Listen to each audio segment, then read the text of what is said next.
بسم اللہ الرحمن الرحیم۔ عزیز طلبہ، بی ایس اردو کے کوڈ 104 کا آج تیسرا لیکچر ہے۔ آپ کو یاد ہوگا کہ پچھلے 2 لیکچرز میں ہم علم بلاغت، علم بیان، تشبیہ اور تشبیہ کی اقسام پر بات کر چکے ہیں۔ پچھلے لیکچر میں ہم نے تشبیہ کی ان اقسام پر بات کی تھی جو ہماری حسیات سے یا عقل سے تعلق رکھتی ہیں۔ میں نے اس لیکچر میں آپ کو بتایا تھا کہ تشبیہ کی اقسام کے 2 گروہ ہیں۔ آج ہم دوسرے گروہ کی بات کریں گے۔ عزیز طلبہ، یہ بات ذہن میں رکھیے کہ تشبیہ کی اقسام کا یہ گروہ مشبہ، مشبہ بہ، حرف تشبیہ اور وجہ شبہ وغیرہ کی تعداد اور ترتیب وغیرہ سے تعلق رکھتا ہے۔ سب سے پہلے ہم تشبیہ کی ان اقسام کا ذکر کرتے ہیں جو مشبہ اور مشبہ بہ کے حوالے سے ہیں۔ یعنی ان اقسام میں ہم مشبہ اور مشبہ بہ کی تعداد اور تقسیم کے حوالے سے بات کریں گے، یا یہ وہ اقسام ہیں جنہیں مشبہ اور مشبہ بہ کی تعداد اور تقسیم کے وغیرہ سے الگ الگ کر کے دیکھا گیا۔ ان میں سے پہلی قسم جو ہے وہ تشبیہ ملفوف کی ہے۔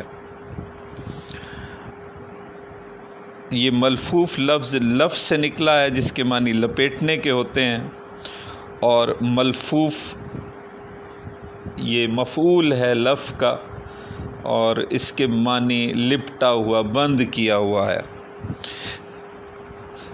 اس کی تعریف عزیز طلبہ آپ دیکھ سکتے ہیں سکرین پر آپ کے سامنے ہے کہ پہلے چند مشبہ ایک جگہ مذکور ہوں اور بعد میں ان کے مشبہ بہ بیان کیے جائیں۔ یعنی پہلے چند مشبہ، ایک مشبہ نہیں۔ یہ ذہن میں رکھیے گا کہ مشبہ زیادہ ہوں ایک سے۔ پہلے مشبہ ذکر کیے جائیں 2 3 4 مشبہ جو ہیں، یعنی 2 3 4 ایسی چیزوں کا ذکر کیا جائے جن کو تشبیہ دی گئی ہے، اور پھر اس کے بعد 2 3 4 انہی کے حوالے سے مشبہ بہ جو ہے وہ بیان کیے جائیں، اور یعنی جن چیزوں سے تشبیہ دی جا رہی ہے، تو ہم اسے تشبیہ ملفوف کہیں گے۔ ہم اس کی مثال دیکھ لیتے ہیں۔ تیری زلفیں، تیرا ماتھا، تیری آنکھیں، تیرے ہونٹ، جیسے بادل، جیسے چندہ، جیسے تارے، جیسے پھول۔ عزیز طلبہ غور کریں کہ پہلے مصرعے میں زلفیں، ماتھا، آنکھیں، ہونٹ، یہ سب کی سب وہ چیزیں ہیں جنہیں تشبیہ دی جا رہی ہے۔ یعنی پہلے مصرعے میں 4 مشبہ مذکور ہیں، انہی کے حوالے سے اگلے مصرعے میں اسی ترتیب کے ساتھ اب غور کریں۔ تیری زلفیں جیسے بادل، زلفوں کو بادل سے تشبیہ دی گئی۔ زلف کا ذکر پہلے مشبہ جہاں ہیں ان کے ساتھ، اور بادلوں کا ذکر مشبہ بہ کی جو ترتیب ہے ان کے ساتھ ہے۔ ماتھا جیسے چندہ، آنکھیں جیسے تارے، ہونٹ جیسے پھول۔ تو 4 مشبہ جو ہے وہ پہلے مذکور ہیں، اور انہی کے حوالے سے 4 مشبہ بہ جو ہے وہ دوسرے مصرعے میں مذکور ہیں۔ تو ہم کہہ سکتے ہیں کہ پہلے مشبہ بہ جو ہے وہ ان کا ذکر کیا شروع میں مشبہ جو ہیں ان کا ذکر کیا گیا، اور بعد میں پھر مشبہ بہ جو ہے ان کا ذکر کیا گیا۔ تو یہ تشبیہ ملفوف ہے۔ ہم اگلی قسم کی طرف چلتے ہیں۔ پہلے ایک مشبہ اور مشبہ بہ اکٹھے مذکور ہوں، پھر دوسرا مشبہ اور دوسرا مشبہ بہ، پھر اسی ترتیب سے تیسرا اور چوتھا وغیرہ، تو یہ تشبیہ مفروق کہلاتی ہے۔ عزیز طلبہ، مفروق کا لفظ فرق سے نکلا ہوا ہے، فرق ڈالا گیا، ایسی چیز جس میں فرق ڈالا گیا ہو۔ یعنی یہ ایک ایسی تشبیہ ہوتی ہے یا تشبیہات کا ایسا سلسلہ ہوتا ہے جس میں تشبیہیں مکمل طور پر الگ الگ ہوتی ہیں. پہلے ایک مشبہ اور مشبہ بہ ان کی تشبیہ ہوگی، پھر دوسرا مشبہ دوسرا مشبہ بہ ان کی تشبیہ ہوگی. تو یوں ترتیب کے ساتھ جتنی تشبیہات ہوں گی ترتیب کے ساتھ ہوں گی. یہاں جو مثال ہم نے دی ہے اس مثال کا ذکر ہم تشبیہ کی ابتدائی مثالوں میں کر چکے ہیں. زلف راتوں سی ہے، رنگت ہے اجالوں جیسی، پر طبیعت ہے وہی بھولنے والوں جیسی. عزیز طلبہ 3 تشبیہات ہیں اس میں. دیکھیں پہلے زلف راتوں سی ہے، زلف مشبہ ہے، راتیں مشبہ بہی ہیں، ان کا ذکر پہلے آ گیا. پھر رنگت ہے اجالوں جیسی، رنگت مشبہ ہے، اجالے مشبہ بہی ہیں، دوسری تشبیہ مکمل پھر اس کا بعد میں ذکر آ گیا. اور پر طبیعت ہے وہی بھولنے والوں جیسی، تو تیسری تشبیہ جو ہے اس کا ذکر پھر اکٹھے آ گیا. تو ایک مشبہ اور مشبہ بہی پہلے، دوسرا مشبہ اور دوسرا مشبہ بہی بعد میں، اور پھر بعد میں تیسرا مشبہ اور تیسرا مشبہ بہی. یوں اس کو تشبیہ مفروق کہا جاتا ہے جب ہر مشبہ اور مشبہ بہی اکٹھے اس کا ذکر کیا جائے. اگلی تشبیہ دیکھیے، جب مشبہ ایک سے زیادہ اور ان کے لیے مشبہ بہی ایک ہو تو یہ تشبیہ تسویہ کہلاتی ہے. مشبہ ایک سے زیادہ ہوں اور مشبہ بہی ایک ہو، یعنی دو یا 3 اشیاء اکٹھی کر کے ان کو ایک ہی مشبہ بہی سے تشبیہ دے دی جائے. اب دیکھیں اس تشبیہ پر ہم غور کرتے ہیں. ہونٹوں پہ میرا ذکر ہے، نظریں ہیں میری سمت، دل ایک ہے صیاد ہیں 2 یار کروں کیا. دوسرے مصرے پر آپ غور کریں کہ دل ایک ہے صیاد ہیں 2، ایک دل ہے لیکن 2 صیاد ہیں. اچھا 2 صیاد ہی تشبیہ ہے، اور کس کس چیز کو تشبیہ دی گئی؟ ہونٹوں پہ میرا ذکر ہے، نظریں ہیں میری سمت. ذرا میں شعر آپ کو سمجھا دوں تو شاعر کہنا یہ چاہتا ہے کہ میرے محبوب کے ہونٹوں پر میرا ذکر وہ بھی میرے دل کو شکار کر رہا ہے، اور اس کی نظریں جو میری سمت ہیں وہ بھی میرے دل کو شکار کر رہی ہیں. تو میرا دل تو ایک ہے لیکن اس کے لیے صیاد جو ہے وہ 2 ہیں.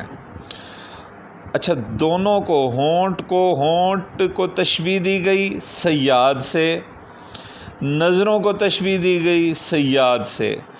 یوں ہونٹ اور نظریں مشبہ جو ہیں وہ ایک سے زیادہ ہیں، 2 ہیں، اور صیاد کا لفظ جو ہے وہ ایک ہے.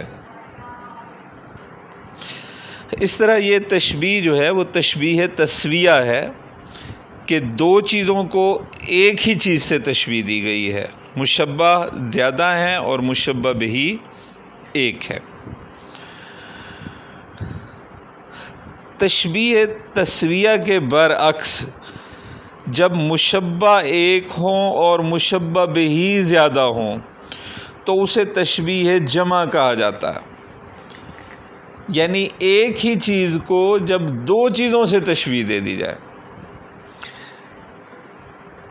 یہ اپنا غور کیجئے گا کہ پچھلی جو تشبیہ ہے وہ اس کے الٹ ہے.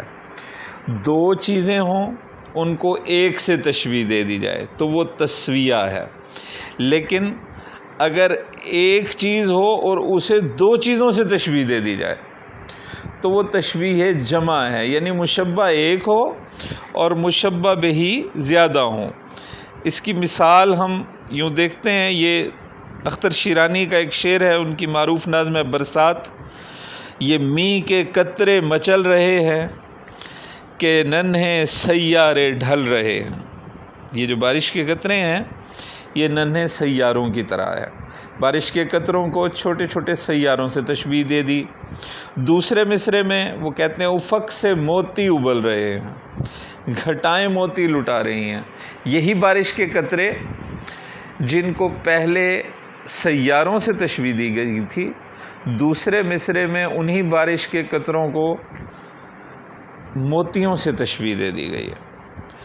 بارش کے قطرے سیارے ہیں جو ڈھلے ڈھلائے آسمان سے آ رہے ہیں، بارش کے قطرے موتی ہیں جو افق سے ابل کے آئے ہیں اور گھٹاؤں نے انہیں زمین پر پھینکا ہے۔ تو یوں بارش کے قطرے ایک مشبہ ہے یہاں، لیکن اس کے ساتھ جو مشبہ بہی ہیں وہ دو ہیں، موتی بھی اور سیارے بھی، تو ہم اسے تشبیہ جمع کہیں گے۔ عزیز طلبہ، اب ہم تشبیہ کی ان اقسام کا ذکر کریں گے جو وجہ شبہ کے حوالے سے۔ آپ جانتے ہیں کہ وجہ شبہ وہ مشترک صفت یا خصوصیت ہوتی ہے جو مشبہ اور مشبہ بہی کے درمیان ہو۔ اگر تشبیہ میں وجہ شبہ جلد سمجھ آ جائے تو اسے تشبیہ قریب، اور اگر ذرا دیر سے سمجھ میں آئے تو اسے تشبیہ بعید کہتے ہیں۔ یعنی تشبیہات بعض ایسی ہوتی ہیں کہ جو سنتے ہی ہم فوراً سمجھ لیتے ہیں کہ یہ فلاں صفت کی وجہ سے اس چیز کو اس دوسری چیز سے تشبیہ دی گئی ہے، تو وجہ شبہ فوراً ہمارے ذہن میں آ جاتی ہے جب، تو ہم اسے تشبیہ قریب کہتے ہیں۔ قریب کی تشبیہ ہے، آسانی سے سمجھ آ گئی۔ اور اگر ذرا دیر سے سمجھ میں آئے، یعنی تشبیہ ایسی ہو کہ ہم اس پر غور کرتے رہیں اور تھوڑی دیر غور کرنے کے بعد ہمیں جا کر یہ ذہن میں یہ بات آئے کہ اچھا فلاں وجہ کی یا فلاں وجہ شبہ کے سبب اس چیز کو اس چیز سے تشبیہ دی جا رہی ہے، تو اسے تشبیہ بعید کہتے ہیں۔ اس کی دو مثالیں آپ دیکھ لیں گے۔ یہ آب و تاب حسن یہ عالم شباب کا، تم ہو کہ کوئی پھول کھلا ہے گلاب کا۔ دوسرے مصرے میں جو تشبیہ ہے وہ بڑی مروج تشبیہ ہے، اردو کی کلاسیکی شاعری سے لے کے اب تک محبوب کو پھول سے تشبیہ دی گئی، اور یہ تشبیہ اس میں وجہ شبہ جو ہے وہ محبوب کا حسن و نزاکت ہے جو جلد ہی سمجھ میں آ جانے والی۔ دوسری تشبیہ دیکھیے، مصحف رخسار پہ رکھتی ہے قدم بار بار، زلف کافر کو ابس سر پر چڑھایا آپ نے۔ اب دیکھیں، مصحف رخسار یعنی محبوب کے رخسار کا صحیفہ، اس پر قدم رکھتی ہے بار بار، اس پر یہ پاؤں دھر دیتی ہے، صحیفے پہ پاؤں دھر دیتی ہے، تو یہ گستاخی ہے۔ یہ وہ سمجھ لیں کہ کسی کی شان میں گستاخی ہے جو کی جا رہی ہے، اور اس پر غور کرنے کے بعد پتہ چلتا ہے کہ یہ جو زلف کو زلف کافر کہا جا رہا ہے، یہ اسی وجہ سے ہے کہ وہ مصحف رخسار پر قدم رکھتی ہے، یا مصحف چہرے کے صحیفے پر پاؤں دھرنے والی زلف کافر ہے، کیونکہ وہ گستاخ ہے۔ اور یہ جو وجہ شبہ ہے اس کو گستاخ کہنے کی یہ ذرا دیر سے سمجھ میں آتی ہے، تو اس تشبیہ کو ہم تشبیہ بعید کہیں گے۔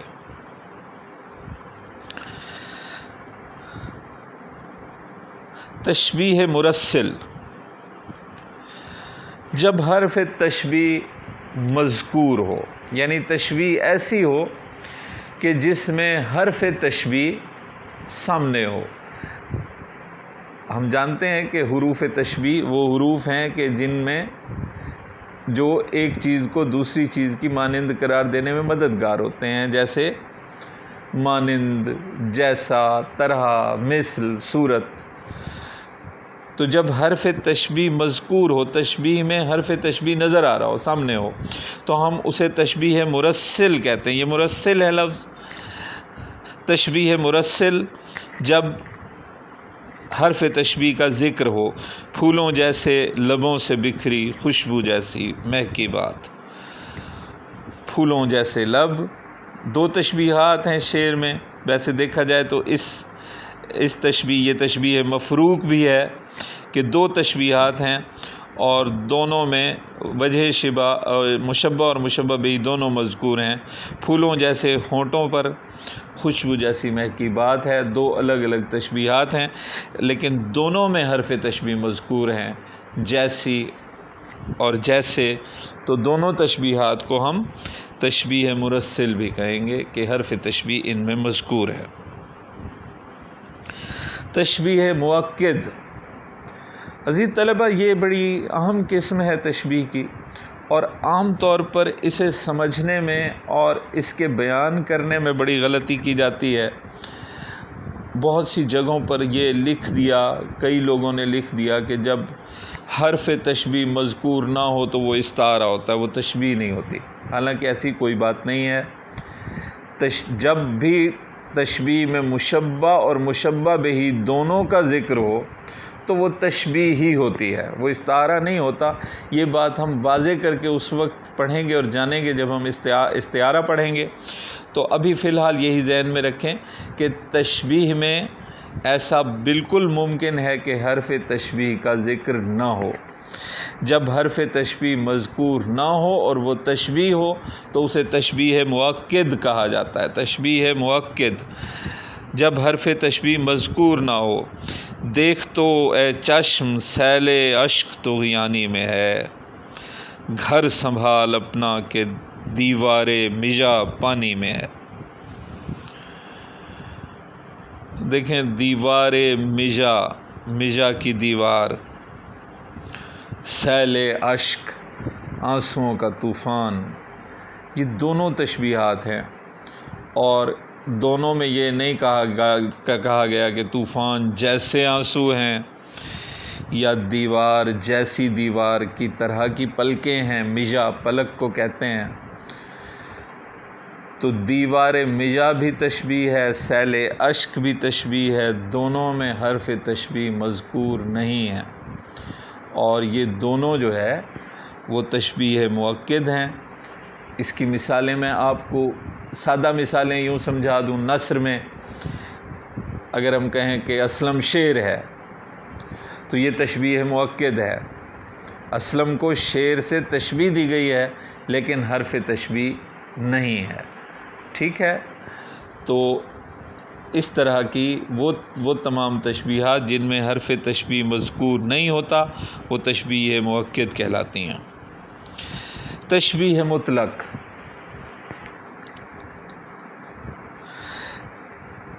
جب چاروں ارکان تشبیہ مذکور ہوں، یعنی ایسی مکمل تشبیہ کہ جس میں سارے کے سارے ارکان تشبیہ جو ہے ان کا ذکر ہو۔ جب مشبہ بھی سامنے ہو، مشبہ بہ بھی سامنے ہو، حرف تشبیہ بھی سامنے ہو، وجہ شبہ بھی سامنے ہو، اور تو ہم اس تشبیہ کو تشبیہ مطلق کہتے ہیں۔